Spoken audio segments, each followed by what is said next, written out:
या न्यूज बुलेटिनचे सहप्रायोजक आहेत गोकुळ. क्रीडा स्पर्धेत इतर खेळाडूंसोबत खेळताना किंवा त्यांचे खेळ पाहताना अनेक अनुभव येतात. अशावेळी त्यांच्याकडील नवनवीन कौशल्य आत्मसात करावे असे आवाहन जिल्हाधिकारी अमोल येडगे यांनी जिल्हास्तरीय दिव्यांग क्रीडा स्पर्धेच्या उद्घाटन प्रसंगी केले. जिल्हा परिषद कोल्हापूरच्या जिल्हा दिव्यांग सक्षमीकरण कार्यालयामार्फत पोलीस परेड ग्राउंडवर या स्पर्धा आयोजित करण्यात आल्या आहेत. यावेळी जिल्हा परिषदेचे अतिरिक्त मुख्य कार्यकारी अधिकारी संतोष जोशी, कोल्हापूर महानगरपालिकेचे उपायुक्त पारितोष कंकाळ, जिल्हा आरोग्य अधिकारी डॉक्टर अनिरुद्ध पिंपळे, कृषी विकास व प्रभारी समाज कल्याण अधिकारी राजेंद्र माने, कार्यकारी अभियंता अर्जुन गोळे, प्रभारी जिल्हा दिव्यांग सक्षमीकरण अधिकारी सुवर्णा सावंत आणि वैद्यकीय सामाजिक कार्यकर्त्या साधना कांबळे यांच्यासह अन्य मान्यवर उपस्थित होते.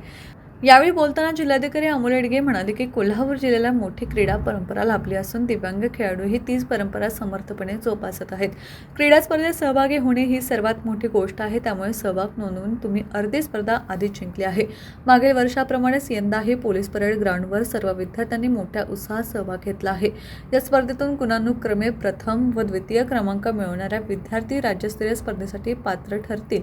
त्यांचा आपण विशेष सन्मान करूच. तो आमच्या दृष्टीने सहभागी होणारे तुम्ही सर्वजण सन्मानास पात्र आहात. दिवसभर आनंदाने या स्पर्धांमध्ये सहभागी व्हा आणि येथील आठवणी वर्षभर आपल्या शाळेत जपून ठेवा. कार्यक्रमाची सुरुवात क्रीडा ज्योत प्रज्वलित करून आणि क्रीडा शपथ घेऊन करण्यात आली. जिल्हाधिकारी अमोल येडगे यांनी हिरवा झेंडा दाखवून स्पर्धेचे उद्घाटन केले. या जिल्हास्तरीय स्पर्धेत जिल्ह्यातील 18 शाळांमधील एकूण 452 विद्यार्थ्यांनी सहभाग नोंदवला आहे.